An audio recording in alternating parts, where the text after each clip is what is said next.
الكريم وآله وأصحابه كرام الفاتحة. أعوذ بالله من الشيطان الرجيم. بسم الله الرحمن الرحيم. الحمد لله رب العالمين الرحمن الرحيم مالك يوم الدين.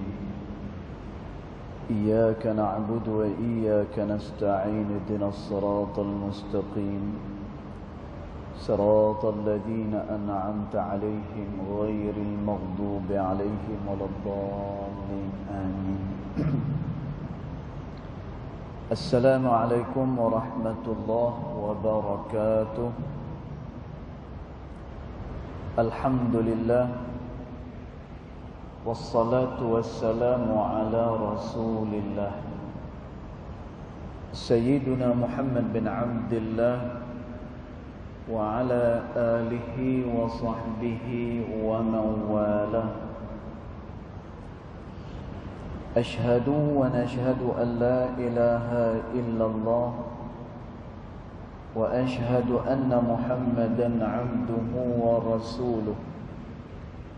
اللهم فصل وسلم على سيدنا محمد عبدك ورسولك النبي الأمي وعلى آله وصحبه وبارك وسلم. ثم أقول رب اشرح لي صدري ويسر لي أمري واحلل عقدة من لساني يفقه قولي أما بعد. قال الله سبحانه وتعالى في تنزيله: لقد كان لكم في رسول الله أسوة حسنة صدق الله العظيم. ربي أدخلني مدخل صدق وأخرجني مخرج صدق واجعل لي من لدنك سلطانا نصيرا. إلهي أنت مقصودي ورضاك مطلوبي فأعطني محبتك ومغرفتك يا أرحم الراحمين. Alhamdulillah, yang pertama-tamanya kita merafakkan kesyukuran kehadirat Allah Subhanahu wa taala, yang mana dengan limpah kurnianya, dengan rahmatnya, alhamdulillah, pada malam ni kita masih lagi diberikan kesempatan, ruang dan juga peluang oleh Allah Subhanahu wa taala untuk sekali lagi kita dapat bersama-sama di dalam rumah Allah Subhanahu wa taala ini. Mudah-mudahan salat kita, zikir kita dan juga doa kita ianya akan dikabulkan oleh Allah Subhanahu wa taala. Tuan-tuan, kita teruskan lagi bacaan kitab Adab Sulukil Murid yang dikarang oleh Al-Imam Al-Habib Abdullah bin Alawi Al-Haddad rahimahullahu ta'ala pada ibarat yang berikutnya. Dia kata, Bismillahirrahmanirrahim. Qala muallif rahimahullahu ta'ala wa nafa'ana bi'ulumihi fid daraini amin. Dia kata, wa 'alal muridi ay yahtariza, dan hendaklah seseorang murid itu dia menjaga. Dia kata, dan tuan, perjalanan nak menuju kepada Allah Subhanahu wa ta'ala, kita perlu menjaga adab-adab bila mana kita nak pi kepada Allah Subhanahu wa ta'ala. Dan sememangnya manusia, perjalanan dia adalah kepada Allah Subhanahu wa ta'ala, tak ada lain. Dan tuan, perkara ni dijelaskan oleh Allah Subhanahu wa ta'ala Tuan-tuan, inilah tujuan kehidupan kita, dan inilah tujuan kenapa kita dijadikan oleh Allah Subhanahu wa ta'ala. Kata Allah Subhanahu wa ta'ala, "Wa ma khalaqtul jinna wal insa illa liya'budun." Dan tidaklah aku jadikan jin dan manusia melainkan untuk menjadi hamba kepada aku, kata Allah. Tuan-tuan, bila mana kata jadi hamba kepada Allah Subhanahu wa ta'ala, bukan makna kata bila hamba ni kerja dia hanya sembahyang saja. Tuan-tuan, sebab itu kalau kita tengok contoh ni pengalaman saya, tuan-tuan, masa di Mesir misalnya. Tuan-tuan, dulu masa di Mesir, masa-masa lapang kami suka pergi ke taman-taman bunga, ataupun disebut dalam bahasa Arabnya di sana tu hadiqah, taman-taman bunga. Tuan-tuan, bila kita pergi ke taman bunga, jadi kita tengok dekat situ ramai orang-orang Arab ni, dia berkapal, laki dan juga perempuan, mereka duk couple. Tapi Masya Allah, tuan-tuan, bila masjid melaungkan azan, maka yang couple-couple ni mereka akan pergi ke masjid, penuh masjid. Tadi kita tengok apa ni, dia ni berkapal, yang dia ni duk berdua-duaan dengan pasangan dia. Tapi masa azan, dia pun pergi masjid, dia dirikan sembahyang komplit dengan solat sunat sekali. Dan tuan, pasal apa?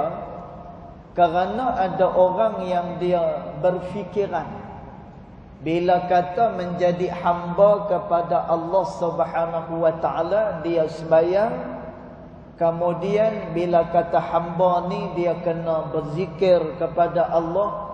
Bila kata hamba ni, dia kena mangkit tengah malam, qiyamul lail dan sebagainya. Dan tuan, bila kata menjadi hamba ni, dalam seluruh aspek kehidupan, dia kena jadi hamba kepada Allah Subhanahu wa ta'ala. Kerana tu kalau kita tengok semua benda yang berada di atas muka bumi ni, semuanya diajak oleh Islam itu sendiri. Kalau kita tengok, tuan-tuan, di dalam kitab Bidayatul Hidayah yang dikarang oleh Al-Imam Al-Ghazali rahimahullahu ta'ala, Imam Ghazali rahimahullahu ta'ala, dia tunjuk kat kita, bermula daripada bangun tidur, kemudian seharian kehidupan dia nak buat apa, kemudian pembahagian masa macam mana, sampailah dia tidur balik semula. Tuan-tuan, semuanya diajak oleh Al-Imam Ghazali rahimahullahu ta'ala berdasarkan kepada apa yang dibuat oleh baginda Nabi Muhammad sallallahu alaihi wasallam. Kerana tu kata Dr. Sa'id Ramadan Al-Buti dalam kitabnya Fiqhus Sirah, tuan-tuan, orang bila mana dia mendalami ilmu sirah, ilmu berkenaan dengan kehidupan Nabi SAW, tuan-tuan, dia akan nampak bahawa kehidupan kita ni adalah satu kehidupan yang ditunjukkan oleh baginda Nabi Muhammad SAW. Tuan-tuan, maknanya kalaulah dia seorang pekerja, dia kena jadi pekerja yang menjadi hamba kepada Allah Subhanahu wa ta'ala. Tuan-tuan, macam mana cara pekerja tapi dia jadi pekerja yang menjadi hamba kepada Allah? Tuan-tuan, contoh, masuk kerja pukul 8.30. Tuan-tuan, ni banyak berlaku. Bila dia tak boleh masuk pejabat pukul 8.30, nanti dia akan telefon kawan dia di pejabat yang sampai awal. Dia kata, "Weh, hang tolong punch card kan aku. Aku tak boleh masuk kerja pukul 8.30. Aku boleh masuk sat lagi pukul 9.30. Boleh dah hang tolong punch-cardkan aku punya kad tu. Pasal apa tuan-tuan? Kalau dia punch-card lewat, nanti dia punya punch-card dia jadi color merah. Tuan-tuan, bila color merah ni tak cantik dia punya punch-card dia, tuan-tuan, dia sudah tidak amanah dalam pekerjaan dia. Tuan-tuan, orang yang menjadi hamba kepada Allah Subhanahu wa taala, amanah yang telah diamanahkan kepada dia, dia akan jalankan dengan sebaik yang mungkin. Dia takkan suruh orang punch-cardkan kad dia. Dia tidak akan mendahulukan benda lain, melainkan dia menyempurnakan amanah yang telah diberikan kepada dia. Tuan-tuan, ni pekerja yang telah menjadi hamba kepada Allah Subhanahu wa taala. Kemudian kalaulah dia seorang peniaga, tuan-tuan, jadilah peniaga yang menjadi hamba kepada Allah Subhanahu wa taala. Tuan-tuan, macam mana peniaga yang menjadi hamba kepada Allah? Tuan-tuan, kalau kita tengok, bila berniaga ni macam kerja dunia, tuan-tuan, tolong kita perbetulkan kefahaman kita. Perkara-perkara yang kita buat ni semua ada asas di dalam Islam. Ianya ditunjuk ajak oleh Nabi SAW. Tuan-tuan, semuanya ada hukum. Termasuklah Facebook, termasuklah WhatsApp yang kita pakai itu, tuan-tuan, dia ada adab dia yang diajak oleh Islam. Tuan-tuan, contoh kalau dia ada Facebook, tuan-tuan, dia tak boleh nak post dekat Facebook dia ni benda yang mengarut-mengarut. Apatah lagi benda-benda yang boleh membawa dosa kepada Allah Subhanahu wa taala. Tuan-tuan, hari ni ada pula perangai baru, perangai apa dia? Unboxing wife. Tuan-tuan, dulu ni unboxing ni, kalau orang beli handphone, dia nak tunjuk review, dia nak tunjuk apa yang ada pada handphone ni. Tuan-tuan, maka dia pun buka plastik, dia koyak plastik, kemudian dia buka kotak, kemudian dia pun cerita berkenaan dengan kelebihan dan juga kelemahan handphone yang dia baru beli. Tuan-tuan, hari ni ada tabiat baru. Apa dia? Unboxing wife, unboxing isteri. Tuan-tuan, maka hari pertama dia dengan isteri dia, maka dia buka tudung, dia buka gelang, dia buka apa, tunjuk kepada orang ni, rakam pada orang, maka dia punya tajuk dia unboxing wife. Insya-Allah, tabarakallah. Tuan-tuan, perkara-perkara di dalam bilik kita haram untuk kita pamerkan kepada orang di luar. Haram hukum dia. Tuan-tuan, maka Facebook yang kita guna tu pun ada adab yang diajarkan oleh Islam. Tuan-tuan, kita pakai WhatsApp. WhatsApp ni tujuan asal dia adalah untuk berhubung dengan sesama kita. Tuan-tuan, tujuan dia untuk memudahkan menyalurkan maklumat. Tuan-tuan, tapi sayang sekali, pada hari ni WhatsApp ni dia telah menjadi wasilah untuk menyebarkan fitnah sesama manusia. Tuan-tuan, dia tak kira dah sama ada berita tu betul ke, berita tu tak betul ke. Tuan-tuan, dia pakat sebab semua sekali. Padahal Allah Subhanahu wa taala kata, kalaulah berita itu sampai kepada kamu, lebih-lebih lagi kalaulah berita yang sampai itu daripada orang yang fasik, kata Allah Subhanahu wa taala, fatabayyanu, maka hendaklah kamu tapih terlebih dahulu cerita ataupun berita yang kamu nak sebar. Tuan-tuan, cuma lapangan itu berbeza. Kalau zaman dulu Zaman masa tu tak ada lagi WhatsApp, tidak ada lagi Facebook. Tuan-tuan, pada zaman tu orang dia akan membawang sesama dia. Tuan-tuan, kawan ni jumpa dengan kawan dia, maka dia pun cerita aib orang, dia pun sebarkan fitnah pada orang. Tuan-tuan, hari ni cara telah berbeza. Cara tu dekat mana? Dekat Facebook, dekat WhatsApp. Tapi asasnya adalah asas yang sama. Tuan-tuan, nak sebarkan berita, nak kena tahu terlebih dahulu. Tuan-tuan, Masya Allah, Tabarakallah. Tuan-tuan, maka semua benda ni diajak oleh Islam kita. Kerana tu Allah Subhanahu wa taala dia kata, "Wa ma khalaqtul jin wal ins illa liya'budun." Tidaklah aku jadikan jin dan manusia melainkan dia itu menjadi hamba kepada aku, kata Allah. Tuan-tuan, jadi hamba ni bukan hanya di tikak sembahyang macam orang Mesir tak sah ni. Tuan-tuan, orang Mesir kapal-kapal, kemudian orang azan dia pergi sembahyang.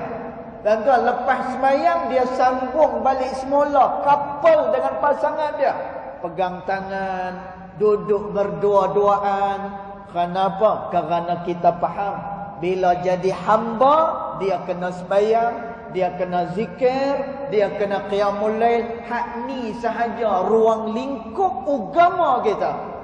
Tuan-tuan, sedangkan ulama menyatakan dinul Islam, agama Islam, the way of life, dia merupakan perjalanan kehidupan manusia. Tuan-tuan, cuba habaq mai. Ada tak satu benda yang ianya tidak ada kaitan dengan agama? Cuba habaq mai. Tuan-tuan, tak ada, tuan-tuan. Semua benda ni ada kaitan dengan agama Allah Subhanahu wa taala. Tuan-tuan, sebab itu dalam kaedah usul fiqh menyatakan al-aslu kullal asya' mubah, kata ulama. Asal satu-satu benda adalah diharuskan. Tuan-tuan, pasal apa? Kerana dia tak ada hukum lagi. Tuan-tuan, contoh tadi ni kita buat, mula-mula keluar Facebook. Tuan-tuan, keluar Facebook ni, kita pun tengok apa kegunaan Facebook ni.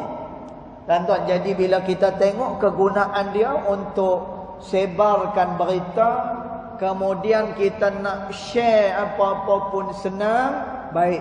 Kalau hanya setakat itu, al-aslu kullal asya' mubah. Asal pada setiap sesuatu itu diharuskan, tak apa. Tuan-tuan, tapi kalau dah sampai kepada peringkat sebar fitnah, kalau sampai peringkat menyebarkan benda-benda yang tak betul, tuan-tuan, di situlah hukum memainkan peranan. Kalau nak sebar fitnah, yang tu tak dibenarkan oleh agama. Tuan-tuan, kalau nak sebarkan benda yang palsu, maka itu diharamkan oleh agama sama sekali. Tuan-tuan, maka jadi hamba kepada Allah Subhanahu wa taala ini adalah pada setiap lapangan. Kerana tu, tuan-tuan, satu hari Nabi SAW dia kata di dalam majlis pengajian dia.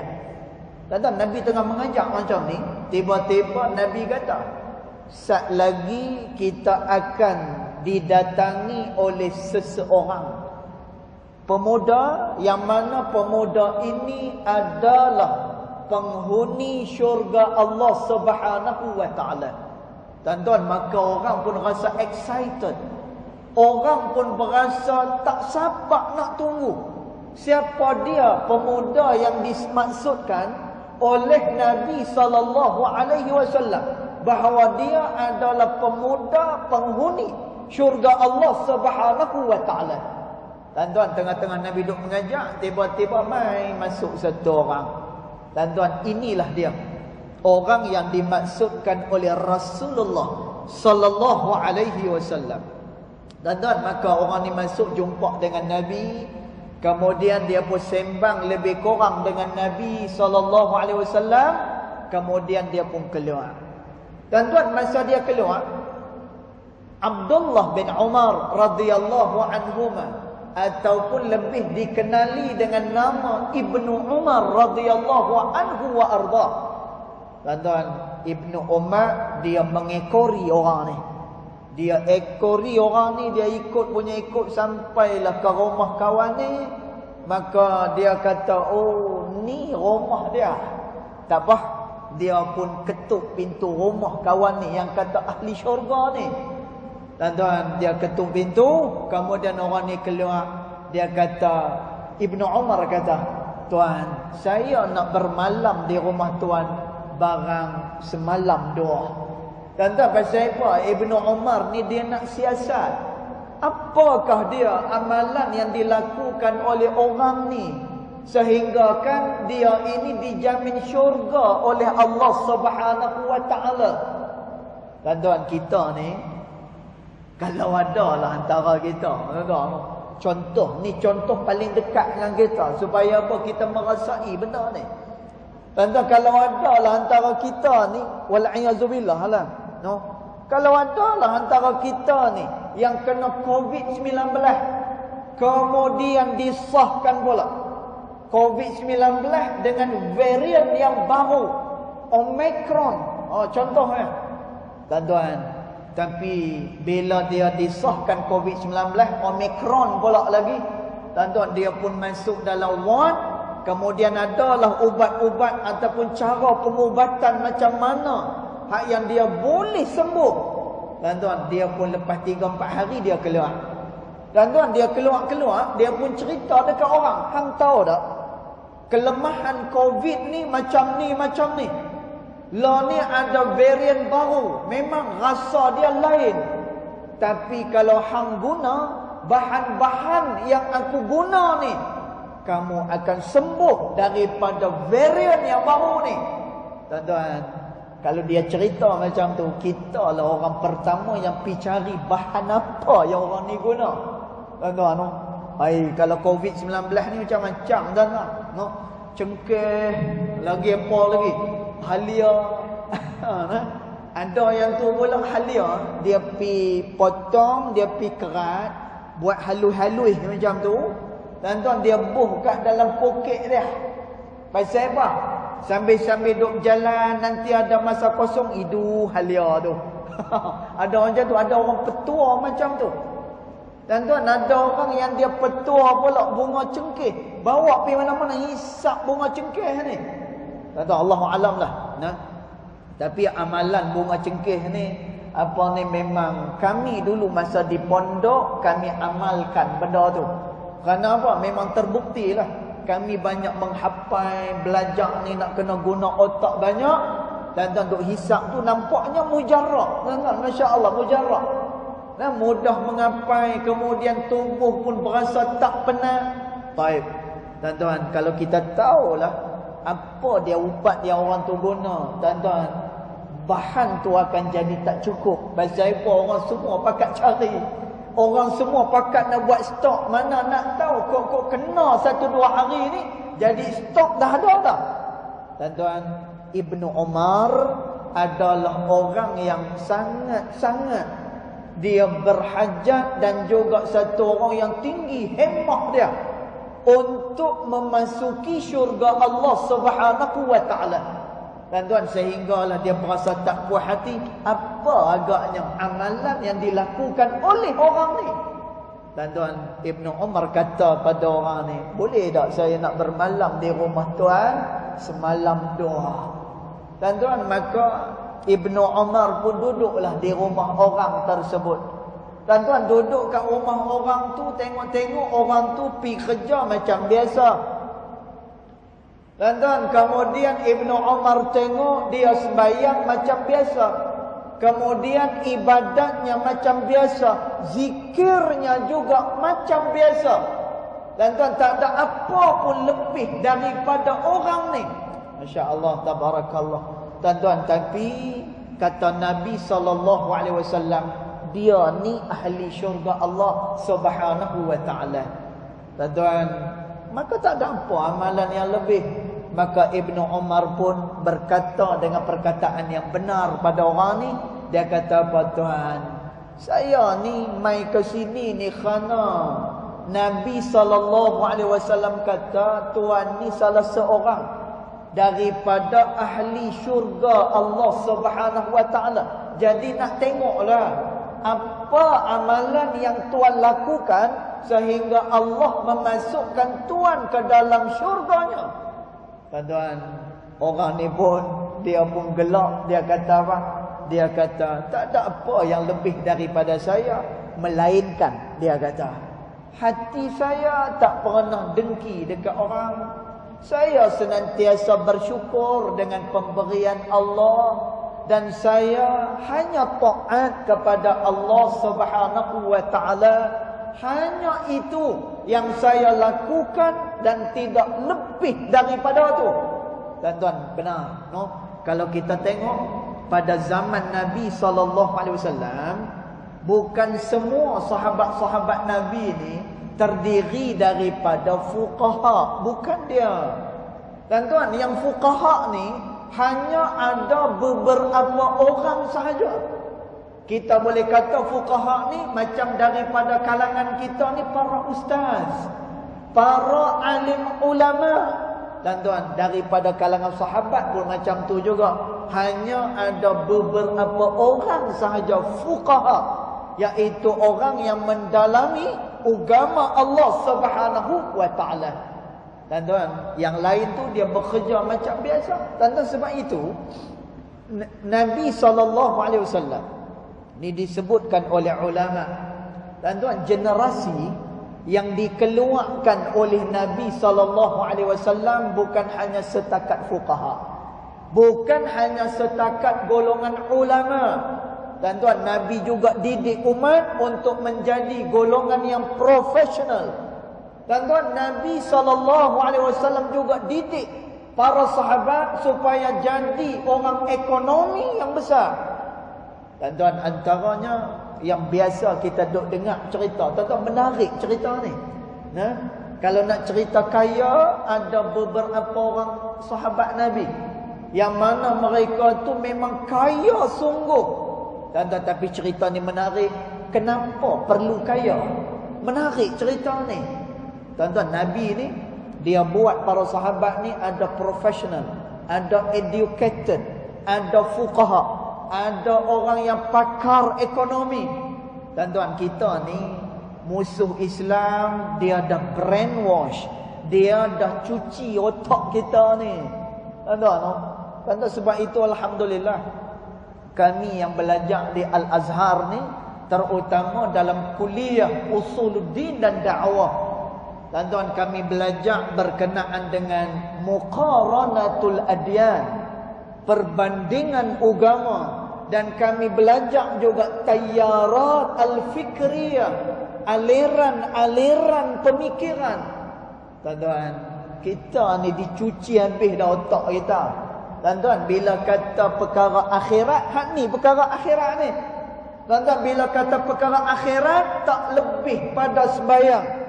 Dia tak lebih daripada tahlil orang mati. Tuan-tuan, bila kata agama, dia tak lebih daripada qiyamul lail. Tuan-tuan, padahal semua benda diurus tadbir dengan syariat Allah Subhanahu wa taala. Tuan-tuan, tengok ni satu contoh. Tuan-tuan, ni saya nak terang konsep hamba kepada Allah. Supaya apa? Tuan-tuan, kita tak jumun. Bila kata hamba ni, tuan-tuan minta maaf lah. Kadang-kadang ada orang yang nak sembahyang ni. Tuan-tuan, bila kata nak sembahyang ni, dia kadang-kadang dia tak bawa kepiah, kan? Kita pun faham dia bukan jenis orang yang pakai kepiah. Yalah, dia ni kerja apa? Kerja biasa. Kalau ustaz ni memanglah dia pakai serban, dia pakai jubah apa semua. Tuan-tuan, tapi bila kita berkawan dengan dia, ajak dia pergi sembahyang, jom kita berhenti sembahyang lah. Ustaz, dia kata nak masuk masjid, dia kata segan, dia kata malu, dia kata. Malu saya apa? Tak ada lah Ustaz, saya songkok tak ada, kopiah tak ada kan. La ilaha illallah. Tuan-tuan, kerana kopiah tak ada ya, tak mau singgah pergi masjid. Tuan-tuan, nampak tak? Macam mana pemikiran kita letakkan agama ni hanya benda-benda yang berkaitan dengan masjid saja. baru ni, tuan-tuan, ada orang saya pergi kat tempat dia, kemudian adik dia kata, abang, dia kata, sementara ustaz ada kat sini, gambar dengan ustaz, saya ambil gambar abang ustaz. Tuan-tuan, abang dia kata apa? Tak gambar apa ni nak gambar dengan ustaz, dia kata. Nah. Adik dia tanya, awak? Tuan-tuan, abang dia ni kata apa? Tak sesuai, nak gambar dengan ustaz pakai baju t-shirt macam ni. Seluar pula, seluar corak apa ni, corak asal tentera. Jadi tak berapa nak elok lah bergambar dengan ustaz macam tu. Tuan-tuan, saya terus kata dekat dia, Imam Ghazali rahimahullahu ta'ala kata, pakai pakaian ni tujuan dia, maksud dia satu, iaitulah menutup aurah. Itu tujuan daripada berpakaian. Tuan-tuan, maka saya tarik dia, main bergambar. Tuan-tuan, pakai pakaian ni kerana apa? Kerana kita nak menutup aurah. Tuan-tuan, dah lepas dah yang kata tutup aurah ni, lepas dah. Tuan-tuan, maka dia dapat pahala daripada Allah Subhanahu wa taala. Tapi kita bila kata agama ni, tuan-tuan, dia mesti jubah, dia mesti serban, kopiah. Tuan-tuan, jangan lupa, ada orang pakai serban, pakai jubah ni pi tipu orang untuk buat umrah dan sebagainya. Tuan-tuan, sebab itu dia tak lebih hanya sekadar menghidupkan sunnah baginda Nabi Muhammad sallallahu alaihi wasallam. Kalau dia pakai pakaian sunnah kerana dia cinta kepada Rasulullah sallallahu alaihi wasallam, mabruk alaik, tahniah kita ucapkan. Pasal apa? Dia telah memakai pakaian yang dipakai oleh Rasulullah sallallahu alaihi wasallam.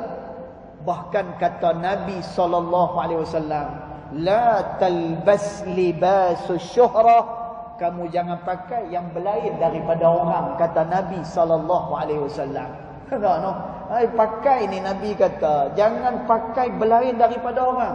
Sebagaimana pakaian tempat setempat kamu pakai macam tu. Tuan-tuan, maka bila dia niat tutup aurah, dia dah jadi hamba kepada Allah Subhanahu wa taala. Tuan-tuan, balik pada tadi. Ni sebagai contoh. Sebab itu kata dalam fiqh sirah yang dikarang oleh Dr. Ramadan Al-Buti rahimahullahu taala, dia kata apa? Seluruh kehidupan kita adalah kehidupan Rasulullah sallallahu alaihi wasallam. Tuan-tuan, kalau kita tengok Sayyidina Uthman bin Affan, cerita ni semua orang tahu, maklum.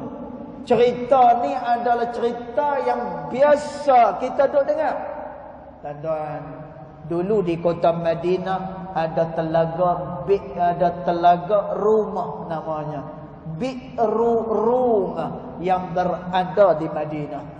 Tuan-tuan, kehaibatan telaga rumah ini, airnya sangat bersih. Kan? Sangat bersih. Dan airnya itu dia punya rasa dia menyamai dengan rasa air Zam-Zam.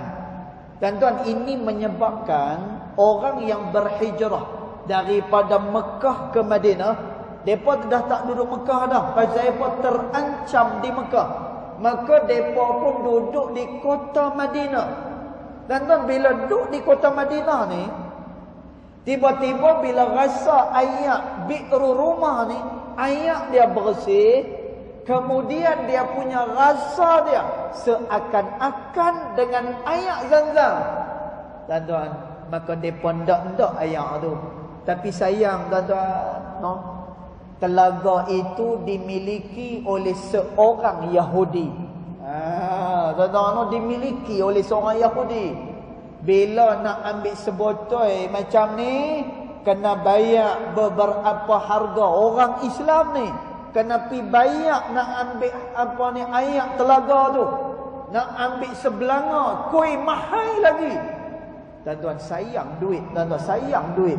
Pasal apa? Bila beri kepada Yahudi, beri kepada orang yang tak beriman pada Allah, tuan-tuan, dia kaya, dia bayar zakat dah. Tuan-tuan, dia kaya, dia bayar zakat dah. Tuan-tuan, zakat ni apa kegunaan dia? Kegunaan dia untuk orang yang fi sabilillah.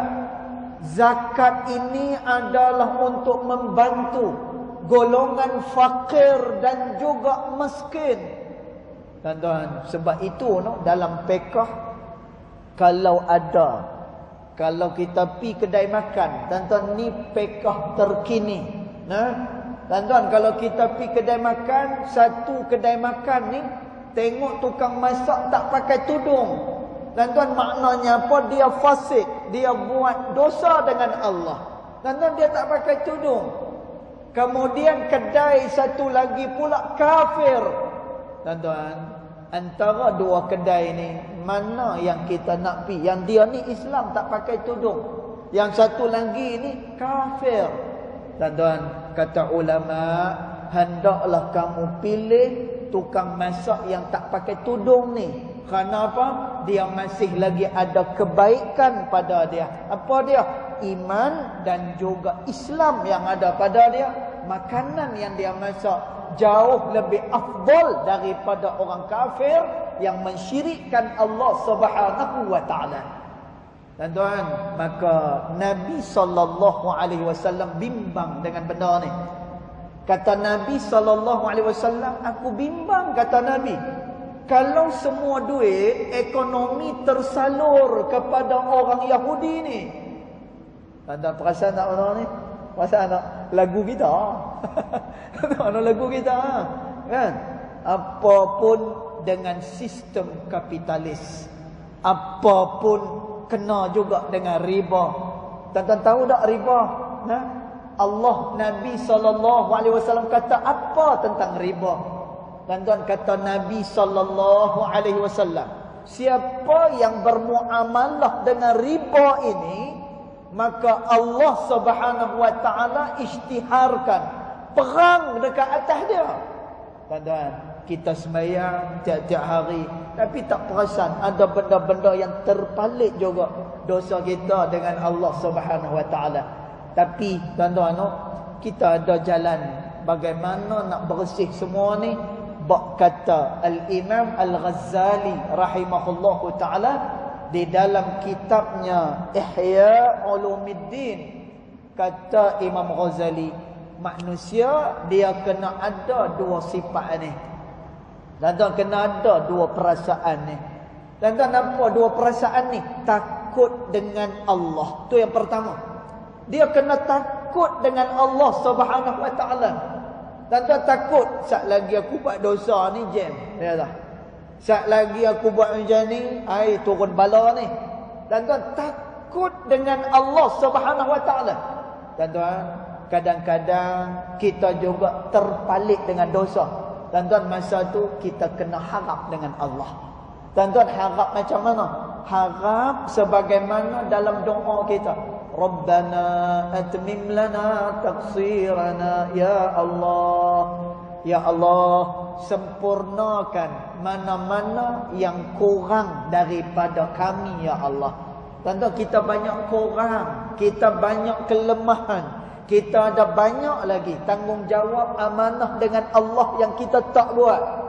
Tuan-tuan, maka diajak pada kita doa, Rabbana atmim lana taqsirana, ya Allah, sempurnakanlah apa-apa yang kurang daripada kami, ya Allah.